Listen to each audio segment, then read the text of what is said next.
Vem aí, Frequência Nobre, com eles, os nobres, Carol Nobre e Arthur Nobre. Vão fazer a festa da comunicação e aqui você vai conhecer detalhes dos entrevistados e entrevistadas. Esperamos por você! Boa noite! Eu sou a Carol Nobre. Eu sou Arthur Nobre. E hoje começa mais um episódio do meu, do seu, do nosso Frequência Nobre. E toda sexta-feira, às 19 horas, sai mais um episódio do nosso Frequência Nobre. Então já fica ligado pra não perder nenhum.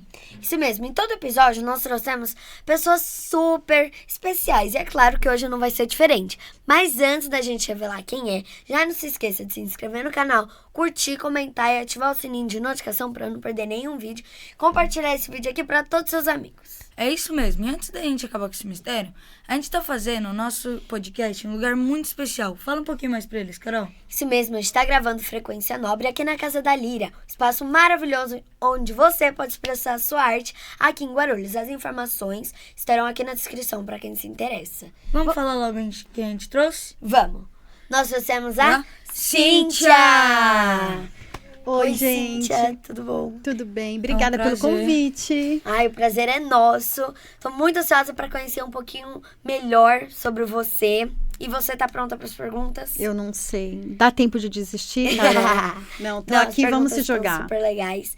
E então bora lá? Bora começar? lá. Vamos lá. Cíntia, conta um pouquinho pra gente como que foi sua infância, as brincadeiras que você mais gostava de fazer e o que mais te marcou nela. Arthur, a minha infância foi infância na rua.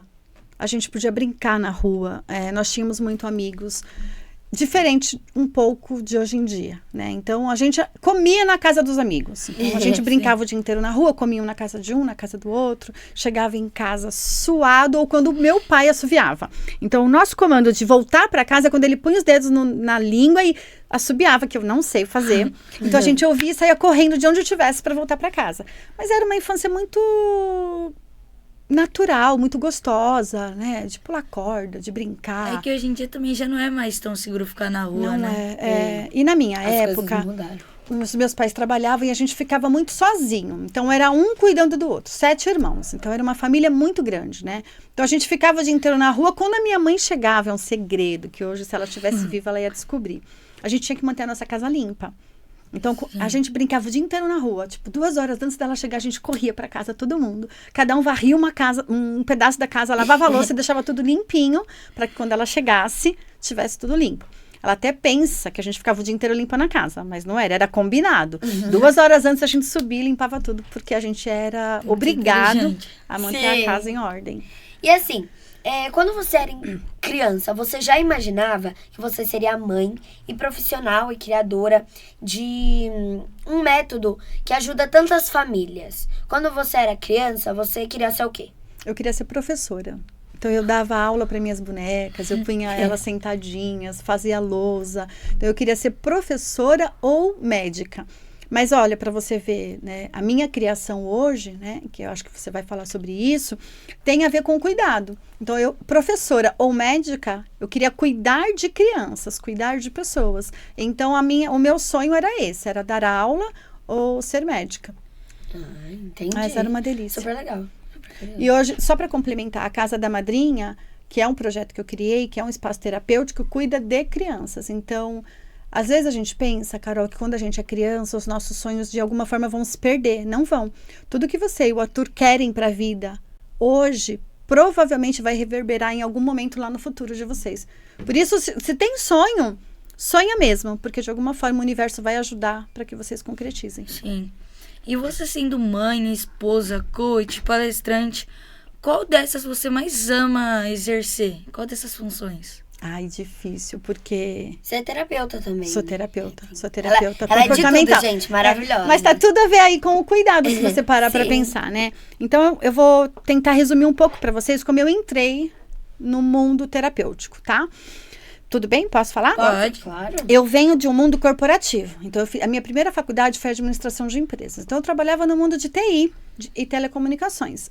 Tive a minha primeira filha, Sara. E quando eu tive a minha segunda filha, Sofia, quando a Sara já tinha 2 aninhos, ela nasceu com uma síndrome rara.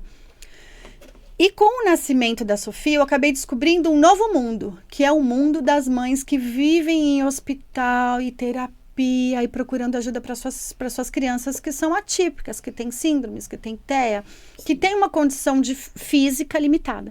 E dentro desse processo, eu fiquei apaixonada pelo cuidado que eu encontrei. Alguns profissionais não são bons, trabalham de qualquer forma, mas eu encontrei muitos profissionais bons.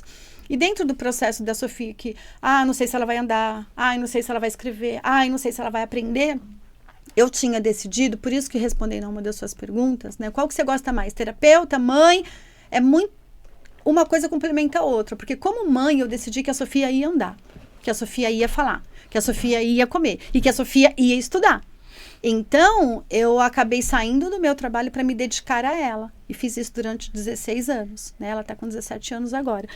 Então, dentro desses processos de terapia, eu descobri que eu queria ser terapeuta infantil e cuidar de crianças especiais. Porque eu me apaixonei. E aí eu fiz uma segunda faculdade, depois eu fiz especializações e criei a minha própria clínica, embaixo, na garagem da minha casa. Porque eu cuidava das meninas, deixava com a minha sogra e descia para começar a trabalhar. Porque eu precisava de renda, né? Não dava só para cuidar da Sossô. E assim que foi criando. A primeira casa da madrinha foi na garagem da minha casa, com parede de drywall. E eu cuidava delas, atendia, cuidava delas, atendia.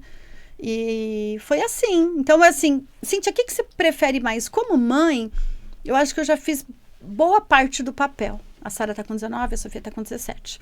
Eu amei ser mãe, eu amei cuidar. Como terapeuta, eu amo também cuidar dos filhos das outras mães. Sim, né? E até sendo mãe, você, eu acho que cuida melhor, né? Da autoridade, Arthur. Porque quando chega uma mãe que tem uma criança com autismo, que tem uma criança com Down, que tem uma criança com uma síndrome rara, eu posso dizer para ela, olha, calma, porque existe um processo, mas não é só literal. Existe um processo que eu caminhei, né? Então, eu posso dizer para ela, vai acontecer isso, isso, isso, você vai passar por isso. Então, a gente não trata só da criança. A gente acolhe a mãe. Sim, então, é muito lindo. É lindo, é gostoso. Então, eu gosto das duas coisas. Da mãe e da terapeuta. Só que eu adoro palestrar, Carol. Meu coraçãozinho vibra quando eu subo e Então dou você aula. ama tudo que você faz. Pois é, acho que você resumiu. Eu amo Assim tudo que que é eu bom, faço. né? Eu amo tudo que eu Porque faço. trabalhar com algo que não gosta não faz sentido. Levantar faz cedo sentido todo pra dia mim. pra fazer algo que você não gosta. É isso, Arthur. Eu gosto de tudo, eu divido meu tempo entre isso. Como é pra você equilibrar o papel de mãe, esposa e empreendedora ao mesmo tempo? Olha, Carol, eu acho que eu tive um problema com isso recentemente. Eu desenvolvi um estresse, que a gente dá um nome, né, na psicologia, de burnout. Interessante você falar sobre isso, por quê? O equilíbrio, ele tem que vir desde sempre. Eu me dediquei muito na fase da Sofia. A Sofia tem 17 anos, já fez 20 cirurgias. 12 de crânio, de amígdala, de intestino. Então, foi muito dinâmico esses 17 anos da minha vida com ela. Foram muitas cirurgias. Muitas vezes eu tive medo de perder minha filha numa cirurgia. Em contrapartida, eu tinha uma empresa para tocar. Então, houve momentos que, de fato, não teve equilíbrio. Porque eu precisava ser tudo ao mesmo tempo. Sim. O que aconteceu? Eu desenvolvi uma doença mental, que é burnout. Ou seja, estresse. Meu corpo colapsou e eu tive que parar. Fiquei internada por 5 dias agora, em junho. Para você ver, esse ano, em maio, foi a última cirurgia da Sofia. O que parece que a minha cabeça, como terapeuta, eu posso dizer, ela entendeu. Agora você pode respirar. Última cirurgia, não tem mais risco dessa criança morrer, não disso. E aí o meu corpo entendeu o seguinte, respira. Quando eu respirei, tudo veio à tona. Então, aí eu desenvolvi essa questão do estresse e tive outros problemas, né? O que eu posso dizer que eu poderia ter feito diferente? Ter trabalhado um pouco menos ou ter tido um pouco menos de pressão sobre os processos da Sofia. É que mãe de criança atípica, né, ou de criança que tem uma síndrome ou que tem uma necessidade, sofre muito por antecipação. Como ela vai ser tratada, como as pessoas vão respeitar, se as pessoas vão acolher. É toda uma preocupação, né? Então, você não descansa, sabe? Então, não é fácil equilibrar. Sim. Hoje eu ajudo mães a conseguirem ter um pouco mais de equilíbrio, Sim. né? Mas deu tudo certo. Sofia está muito bem, a empresa vai bem, Os meus cursos, as palestras também estão indo bem. Que bom. Eu acho que eu só precisava ter feito um pouco mais de terapia para dar conta. Sim. E que fase você acha mais difícil de lidar? A infância ou a adolescência? Mas é pra você, né, que cuida das crianças. Tá, e tudo você tá me mais. perguntando então em relação ao meu trabalho, não a minha, certo? É Sim. isso? Pode Tá. falar dos dois. Tá. É. A minha parte mais difícil, eu acho que foi a adolescência. Embora a gente tenha tido uma família muito humilde, a gente tinha poucas coisas, mas a gente era criança e brincar na rua era muito bom. Então a gente não sentia necessidade de muitas coisas. A minha adolescência foi um pouco mais complicada. Assim, um pouco mais triste, né? Porque a gente começa a ter noção de que a gente não tem muita coisa. Então isso foi um pouco complicado para mim. Mas deu pra gente trabalhar bem, estudar e mudar a nossa vida. Porque tudo na vida é escolha. Falando das crianças que eu atendo, eu amo atender criança. Então, eu sou especialista na primeira infância. Então, de 2 a 6 é a idade que eu mais gosto. Então, eu gosto muito de acolher, por exemplo, o luto. Eu mando muito bem no luto. Eu adoro trabalhar o luto com a criança. Não é uma coisa onde a gente se orgulha, mas eu tenho muito resultado de trazer crianças de um luto muito triste, de perdas significantes, para um entendimento e ficar bem. A adolescência hoje tem sido um dos maiores problemas dentro da área da terapia. A rede social, o celular, os estudos, as cobranças, a falta de entendimento dele com a imagem, dele com os amigos, tem causado muitos transtornos na cabecinha. Então, hoje, é mais difícil lidar com a maioria dos adolescentes. Então, assim, se a gente pudesse dar orientação aos pais e a vocês, que daqui a pouco, né, já estão entrando na pré-adolescência, diminui o tempo de tela, diminui o tempo de celular. Ai, tia Cíntia, vai conversar com essas historinhas. Não é história. A neurociência já está explicando que nós estamos sofrendo mudanças neurofuncionais. O tempo que a gente fica muito aqui, ó, no celular, na tela, tem mudado cognitivamente os nossos tipos de raciocínio, né? Então, eu diria para ser menos. Verdade. E assim, você sempre fala que as suas filhas foram inspirações para casa madrinha. E assim, em que momento que você percebeu, que você pensou assim, eu preciso criar algo maior para não ajudar só as minhas filhas, mas sim outras crianças? Quando eu percebi, Carol, que o tratamento que a Sofia recebia, às vezes das terapeutas, não era tão efetivo quanto eu gostaria que fosse. Era mecânico, mas não era humanizado. As pessoas cuidavam da Sofia dentro da sala. Essa realmente foi a minha visão. Mas elas não cuidavam de mim. Sim. Sabe? Como que eu faço com a minha filha quando eu levo embora? Porque ela entrava dentro de uma sala e ficava 50 minutos, às vezes 2 horas e meia. E me entregavam ela na hora de ir embora. Eu falava assim, mas espera aí. Como que eu cuido disso depois que eu levo para casa? Porque o que elas fizeram dentro da sala? E agora, né? Sim. Então, a minha inspiração foi de montar a Casa da Madrinha, que eu queria ser uma clínica diferente. Primeiro eu cuido da mãe, depois eu cuido da criança. Quando acabar a sessão, a gente orienta a mãe sobre como cuidar dessa criança em casa. Então, a minha inspiração foi ela por questão de fazer diferente. De ser um espaço humanizado e que pudesse transformar a vida dessas famílias. Entendi. Você também é uma mãe de uma filha atípica. Uhum. E como que você lida com os preconceitos ou quando as pessoas tratam de forma diferente? Arthur, a Sofia mudou 8 vezes de escola. Para você ter ideia de que o preconceito não é mimimi. Né? E não é uma coisa que está na propaganda. O preconceito existe. Né? E a maldade também. Então, o preconceito, na minha opinião, por experiência, vem de casa. É pai e mãe. As minhas filhas nunca tiveram preconceito com ninguém. Por que será? Porque eu ensinei a elas que as pessoas podem ser diferentes, falar diferente, andar diferente, ter rosto diferente, e tá tudo bem ser diferente. O problema é que a maioria dos pais não tem esse tempo, né? Não quer dedicar isso a essas crianças. Se então, todo mundo fosse igual, qual que seria a graça? não é? Então, e qual o problema de aceitar o diferente? Então. Né? O cadeirante, o que usa, o cego, né? Ou o deficiente visual, o deficiente auditivo, não há diferença, Arthur. A gente precisa lidar com todo tipo de gente. Então, foi bem difícil. A Sofia teve que mudar 8 vezes de escola porque não se sentia acolhida em nenhuma delas, não se sentia parte. Não existia uma preocupação. Teve vezes que teve aniversário de crianças que todos os alunos da sala foram convidados, menos ela. Que tipo de mãe faz um negócio desse? Sim. Você entende? Gente do céu. Então, assim, parece algo que não existe, mas existe. Existe. E é uma pena. Mas a gente tem mudado. Por exemplo, eu nunca deixei passar batido alguém destratar ela ou ter preconceito na minha frente. Então, às vezes, estava no parque ou no cinema e as crianças falavam algo sobre ela e a mãe falava assim, shh, fica quieta. Eu falava, fica quieta não. Vem cá. Sua filha está perguntando a minha filha, você não fala para ela ficar quieta não. Você explica para ela que a minha filha é uma criança especial e que tá tudo bem e que ela tem que respeitar. É assim que você educa ela, não é falando para ela ficar quieta.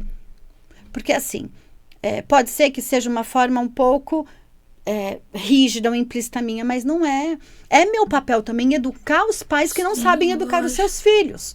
Né? Não é ficar quieto, ai, não fala assim sim, ela tá dizendo que minha filha é diferente, ela é, amor, ela é diferente, ela nasceu diferente, ela tem uma síndrome rara, porque eu também queria ensinar a Sofia a se defender. Não queria que ela fingisse que não viu, não, ela viu, ela sentiu, então se defenda, se posiciona, entende? Então esse é o universo das pessoas que vivem com alguma síndrome rara ou sendo diferente. Sim. E que tipo de aprendizado essas vivências trouxeram na vida de vocês? Para mim, paciência. Eu tive que aprender a ter paciência, porque eu sempre fui muito prática e achei que as coisas eu pudesse resolver sempre no meu tempo. A vida com os filhos é que não depende da gente. Né? Existe um tempo, existe o tempo de Deus, existe o tempo de maturidade das coisas. Então, o que eu aprendi? A ter paciência e também a respeitar o outro. Muitas vezes a criança ou o outro que olha de uma forma diferente nunca teve contato com aquilo. Então, nem sempre aquilo era uma agressão. Eu não precisava reagir daquela forma. Então, eu fui aprendendo também a lidar com essas situações e entender e aos poucos seguir nessa missão de educar e de ensinar. E qual foi um dos momentos mais emocionantes que você já viveu com a Casa Madrinha? Eu vivi muitos momentos emocionantes. Eu vi crianças que não falavam até 5 anos, começaram um processo terapêutico em poucos meses falar mamãe, né? Tinham mães que tinham seus filhos já com 5, 6 anos, Carol, e nunca ouviram a palavra mãe. Então, era sonho dela que a criança, que o filho dela chamasse de mãe. Então, muitas vezes a gente ficou emocionado, porque ela falou mãe, e aí a mãe posta, e a mãe escreve, ela fala, ela falou mãe, ele falou mãe, porque é um sonho. Às vezes um sonho para uns é comprar um grande carro, para uma mãe é ouvir o filho dela falar mãe. Né? Para algumas mães é sonho que a criança se alimente com mais alimentos possíveis, porque ela tem seletividade alimentar. Então, dentro da Casa da Madrinha, nós vivemos muitos sonhos. Né? Crianças que não comiam nada, que só se alimentavam de verdade. Leite e bolacha. Café, almoço e janta. Só isso essa criança comia. Leite e bolacha. E, de repente, ele começa a comer uma maçã. É um momento emocionante. Então, percebe que valor é uma coisa muito diferente. Depende do que cada um vive na sua casa. Sim. E se você pudesse resumir em uma frase a missão da Casa da Madrinha, qual seria? Nossa, eu não sei te dizer a missão da Casa da Madrinha. Mas eu acredito em uma frase: tornar a vida das famílias mais leve. Eu acho que essa é a minha missão. A nossa missão na Casa da Madrinha. Tornar as famílias mais leves. O que é leveza? Não é não ter problema, mas é lidar com os problemas de uma forma mais tranquila. Não é não ter desafio, mas é saber lidar com os desafios em paz, com tranquilidade, com sabedoria. Eu acho que essa é a nossa missão. E assim, o que mais te emociona quando você vê os resultados desse método com as crianças e com os adolescentes? Eu me emociono com muitas coisas, né? Eu me emociono, como eu te disse, com as falas que começam a sair, com famílias de adolescentes que não se davam bem, que era uma guerra desde a manhã até a noite, quando as mamães falam assim, agora a gente consegue conversar, eu consigo entender o meu filho, eu consigo sentar na mesa, a gente tem uma rotina mais organizada. Eu me emociono porque a Casa da Madrinha, acho que foi a extensão do quintal das minhas filhas. Eu acho que isso foi o mais importante, na verdade, para mim até hoje. Eu podia trabalhar e ter elas. Mas eu descobri, Carol e Arthur, Quando eu criei a Casa da Madrinha, eu queria um espaço onde a Sofia não pudesse ser rejeitada de forma nenhuma. Então, a Sofia sempre trabalhou comigo. E lá, as pessoas que entravam tinham que cumprimentar e os filhos delas tinham que ser amigos da Sofia. Então, eles tinham que brincar junto antes da terapia. Depois, eu criei o espaço de recreação para que ela tivesse amigos. Então, eu acho que o que mais me emociona são as boas mães que passaram pela Casa da Madrinha. Porque essas mulheres compartilharam a vida dos filhos delas com as minhas. Então, por muitas vezes, os amigos que as minhas filhas tinham, especialmente a Sofia, eram eram os nossos pacientes, sabe? Então, a humanização delas, o respeito delas, eu acho que é o que mais me emociona. Sim. E hoje, existem muitas crianças que são influencers e artistas. Você que trabalha com esse meio, assim, a gente queria saber da sua percepção da diferença entre uma criança que só é somente exposta de uma criança que é realmente apoiada, sabe? A gente queria saber sua visão sobre isso. A minha visão é justamente a separação que você fez. Se é uma criança influencer, vou dar um exemplo de vocês, tá? Que não se expõe de forma pejorativa, que não se expõe com músicas que falam mal da família, que falam do corpo, que, sabe, que fazem algum tipo de intolerância. Isso é ser cuidado, porque hoje é uma profissão, concorda? Pode ser uma profissão. Se ela é amparada, se ela tem valor, se ela tem princípio, se ela tem um projeto, se ela tem a mãe... Vamos dar um exemplo aqui de Sandy Júnior, que eram pequenininhos e começaram a ser estrelas. A mãe deles estava em todos os programas com eles. A mãe deles via todos os contratos e definia a roupa da Sandy, a roupa do Júnior. Né? Eu estou comparando vocês a eles. Então, veja que é possível ser artista e influencer desde muito pequeno, se tiver uma base sólida, se tiver respeito, se obedecer às diretrizes, às regras e às leis. Então, eu acho que precisa disso, né? Vocês são muito inteligentes, por exemplo, vocês estão aqui conduzindo um podcast comigo e eu estou aqui pensando em como fazer, porque são pessoas preparadas. Então, a gente tem que apoiar, a gente precisa ajudar. Os pais podem, mas tem que ser leve para vocês. Imagina que seja a mãe que quer que a criança seja artista. E qual é o sonho dessa criança? Ela quer ser artista? Ela quer apresentar o podcast? Então, muitas vezes é o sonho dos pais e não da criança. Não da criança. Isso é algo que acontece muito. Porque a criança tem que ter vontade. E tem que ela sentir que é o querer. sonho dela, né? Se eu somente te tirasse hoje do podcast, te tirasse das redes sociais, você parasse de cantar, você ia ser feliz assim? Não. Eu acho que a Carol perderia uma parte dela. Ela ama Você fazer percebe isso? Sim. Eu, por exemplo, eu gravava muitos comerciais, participava de séries, filmes, e eu, por conta própria, quis parar. E minha mãe respeitou isso. Que legal isso, Arthur. Porque tem muitos pais e mães por aí que o filho quer parar e não, você tem que fazer, vai. Ainda mais porque se ela vê em você um potencial, parece que você é obrigada a continuar, mas eu não tô mais feliz. Então, esse é o ponto. É a mãe respeitar qual é a habilidade que você tem. Mãe, não quero mais. Ok. Ai, a Carol quer. Exatamente isso. O Arthur falou assim, vixe, mãe, acho que eu não tô mais afim, não quero mais, quero parar. Dá uma pausa. Minha mãe fala assim, tudo bem, filho. É pronto, é isso. É isso. Eu acho que esse é o ponto principal. É saber respeitar a opinião, Saber respeitar, E vocês têm que ser felizes, vocês são crianças, né? Vocês me fizeram uma pergunta agora, qual era a minha melhor fase da infância? Foi ficar na rua.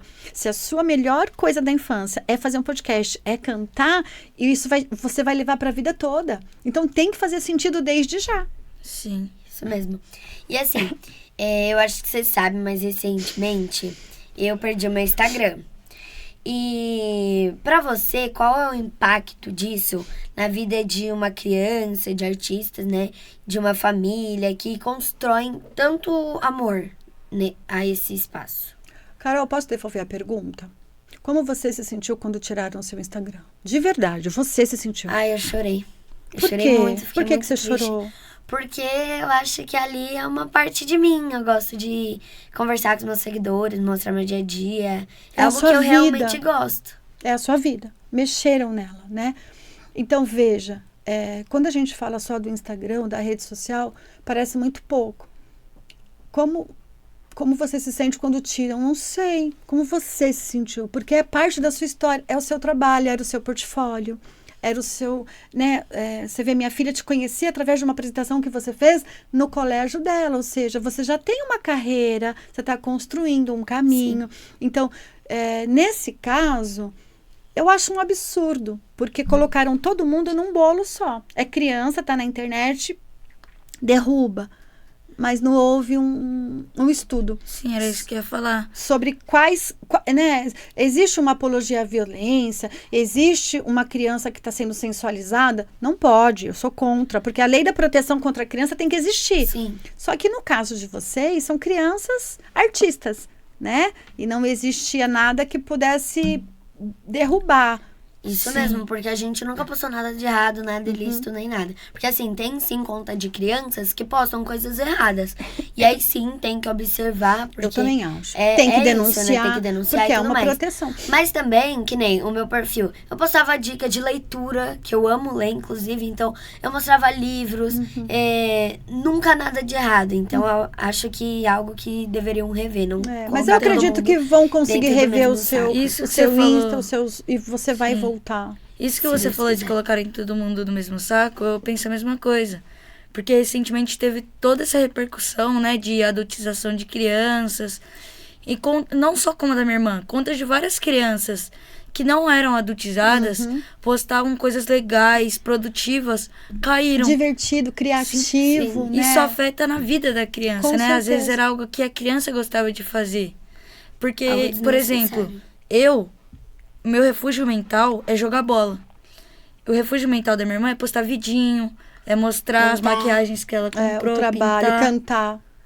E é isso. E é a vida dela, é o projeto de vida. Se derrubassem hoje, por exemplo, o Instagram da Casa da Madrinha, eu ficaria arrasada.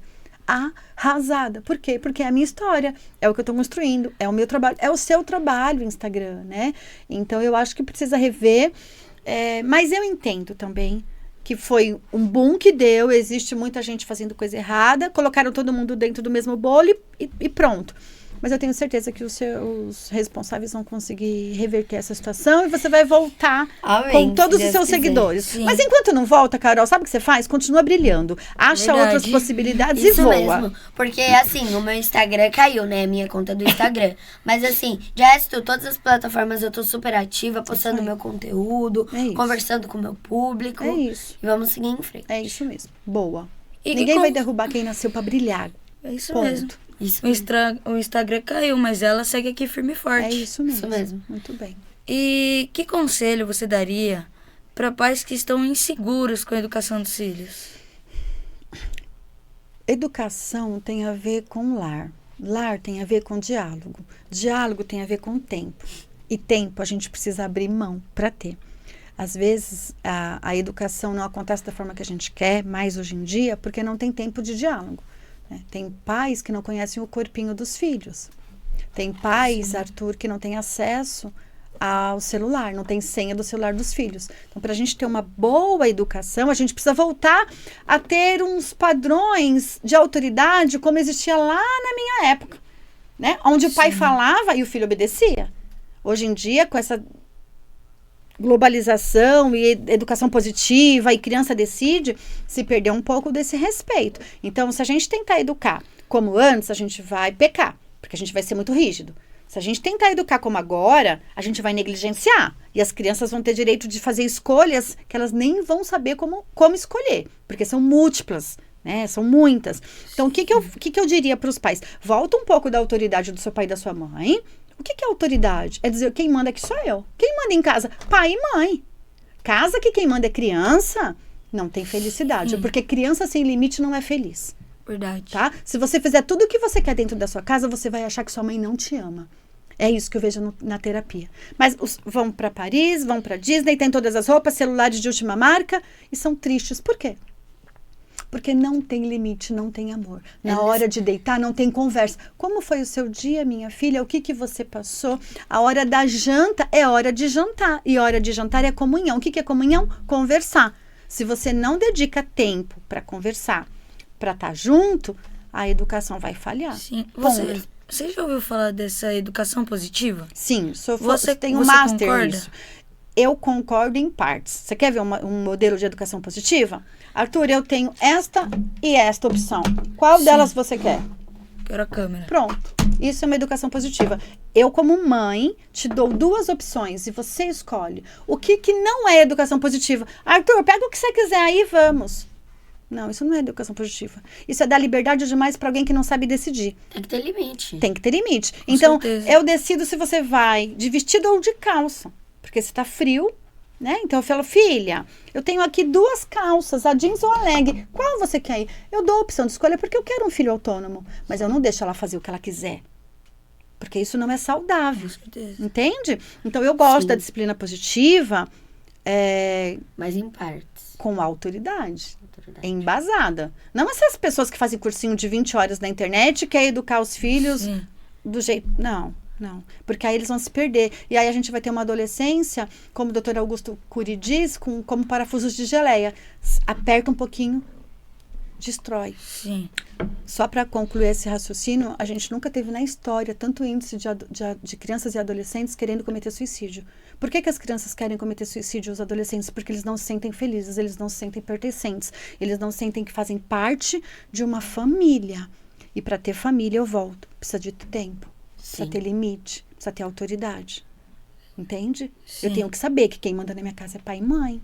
Senão a gente se perde. Quem manda na sua casa? Minha mãe, Acabou, claro. Com pronto. certeza. É com certeza. Com certeza. Não é isso? Isso Sim. não é ruim. Sua mãe é uma mãe ruim? Não, As nunca. minhas filhas dizem que eu sou uma mãe chata. E eu dou graças a Deus por isso. Porque toda mãe chata é uma mãe Minha boa. mãe também. É chata? Pronto. É Chato, mas chato. mãe boa. Toda mãe chata é uma mãe que impõe limite, que põe regras, que organiza, que cuida dos filhos. Eu vou escrever um Sim. livro ainda. A minha mãe é chata, com orgulho embaixo. Nossa, uma boa ideia. Não é uma boa ideia? Uma ótima. E onde você sonha ver daqui 10 anos as famílias que a Casa da Madrinha ajuda e a Casa da Madrinha? Daqui 10 anos, eu quero continuar com a Casa da Madrinha, mantendo uma equipe multi, mas eu tenho um sonho de ter um espaço voluntário, vai chamar Ozen. É uma casa que eu quero ter para cuidar de crianças em vulnerabilidade. Então, dar apoio terapêutico, alimentação, tirar piolho, pentear cabelo. As crianças ainda têm piolho hoje em dia? Porque na minha época a gente Tem. tinha. Algumas têm. Então, tá bom. Algumas têm. Então, é isso. É ter um projeto onde a gente possa cuidar das crianças. De verdade, sabe? Cultural e emocionalmente. Esse é um projeto meu, que eu acho que em 10 anos eu preciso concluir, eu preciso ter. E a Casa da Madrinha eu quero que continue voando e alcançando cada vez mais famílias.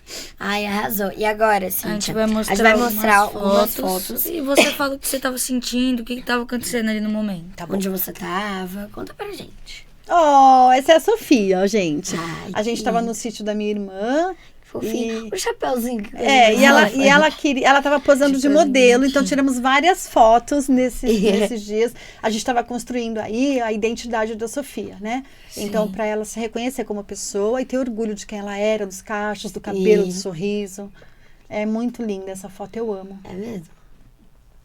Aqui, ó. Aqui é um momento, eu trabalho muito no encontro de jovens, né? Sim. Que é um serviço, um trabalho, eu sirvo mesmo nos encontros de jovens católicos como um processo. Aqui eles estavam orando por mim antes de eu entrar para palestrar.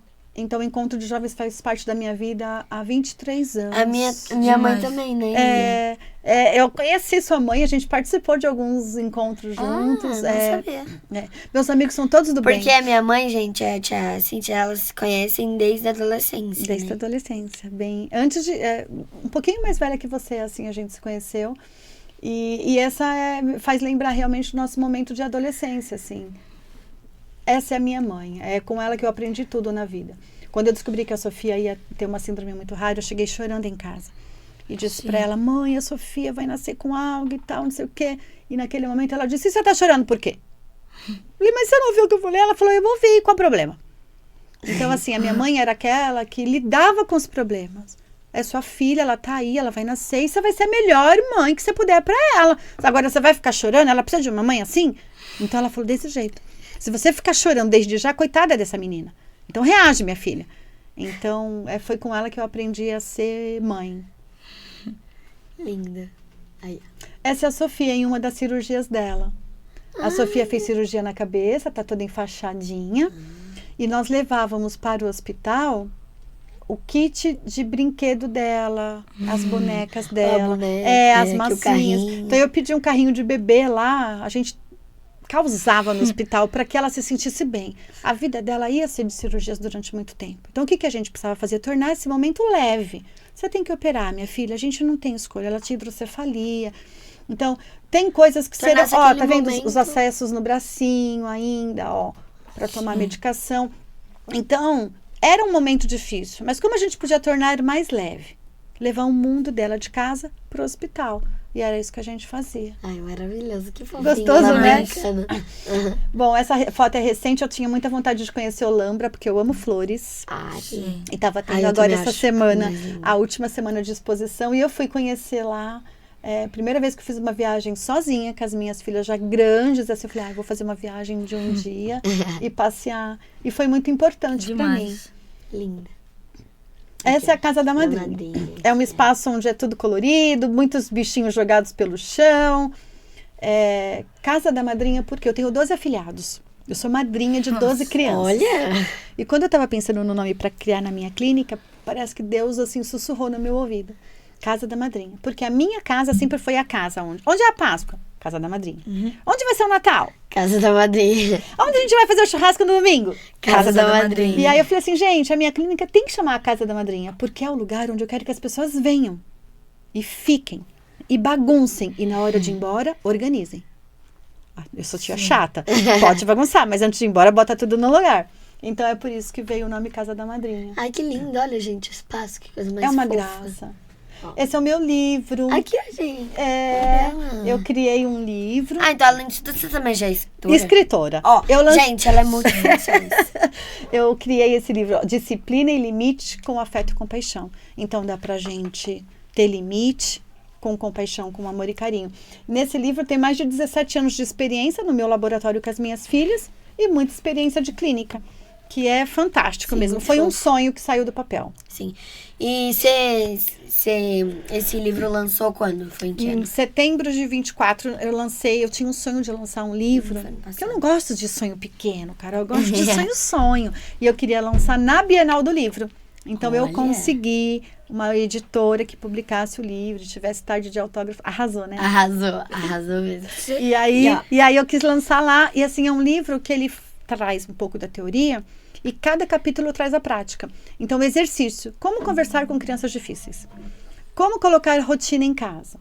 Então, cada capítulo tem no final uma atividade prática para a mamãe exercer com o filho. Sim. E você já jogou ping-pong? Ping-pong de mesa? Sim. Já. E Eu sou muito boa, porque de coordenação eu sou ruim. Você sabe que a bolinha vai e volta, né? Vai e volta. Bem rápido. Então, a gente vai fazer umas perguntas pra você. Você tem que responder só com uma palavra. Isso. Bom, pra mim que falo muito uma palavra vai ser o desafiador, mas vamos lá. Aí a gente pergunta e você já responde. Beleza. Então vai. Tá, vamos lá. Uma comida que você ama. Macarrão. Um lugar que te marcou. Marcou sua vida. Gramado. Praia ou campo? Praia. Prefiro campo. Eu prefiro campo. Calor ou frio? Calor. Eu prefiro um friozinho. Eita. Ai, também. Gato ou cachorro? Cachorro. Livro ou filme que sempre te inspira? Filme A Espera de um Milagre foi muito importante pra mim. E livro, nossa, são tantos livros, e agora? Acho que Pão Diário. Tá. Uma qualidade sua que você mais gosta? Comprometimento. Uma qualidade, um talento que você tem, mas ninguém sabe. Um talento que eu tenho, mas ninguém sabe. Pode Acho que ser de perdoar. Um sonho que ainda você quer realizar? Um sonho que eu quero realizar, eu quero ter o meu Ozen. Quero ter um projeto social. Uma palavra que define a Cíntia como mãe. Fé. Uma palavra que define a Cíntia como profissional? Organizada. E se você pudesse voltar no tempo, que conselho você daria pra Cíntia criança? Eu não sei se eu daria um conselho. Eu posso mudar? O que você Pode. falaria? Eu falaria pra ela, deu tudo certo, tá tudo bem. Hoje eu posso cuidar de você. Ai, que maravilha. Tá tudo certo. Maravilhoso. Deu bom, Cíntia. Você Arrasou. sobreviveu. Isso E mesmo. agora a gente E já agora- tá chegando no finalzinho do nosso Não, programa. Aí você pode passar aqui pra essa câmera Os seus suas formas de contatos, contato, rede bom. as social. redes sociais e tudo mais. Bom, eu sou Cíntia Clima, terapeuta comportamental, criadora da Casa da Madrinha, mãe da Sara e da Sofia. E você me acha nas redes sociais pelo @Casa da Madrinha Terapias no Instagram. É isso. E antes da gente finalizar realmente... Eu não queria que acabasse. Passou muito rápido, não Muito passou? rápido. Foi muito rápido. Passa um recado pra todas as mães, pra todas as crianças, algo que você quer que você acha que todos têm que saber. Olhando pra você ou pra lá? Pode ser pra Pra cá. lá. Tudo que a criança vive na infância, ela leva pra vida toda. Então, trabalhe menos. Cuide mais. Durma junto com eles, dá um banho. E quando ele te disser que não quer, não acredita. Ele quer, ele só não sabe aceitar. Então agarra, beija, aproveita, porque o tempo, voa. Voa. Pois é. Cíntia, o programa de hoje foi maravilhoso. Foi um prazer ter você aqui. Passou muito rápido. Passou Foi mesmo. demais, adorei o episódio de hoje. E quero agradecer a todos vocês que ficaram aqui até o final. Espero que vocês tenham gostado. Não percam mais nenhum episódio e beijo! É isso, pessoal. Tchau.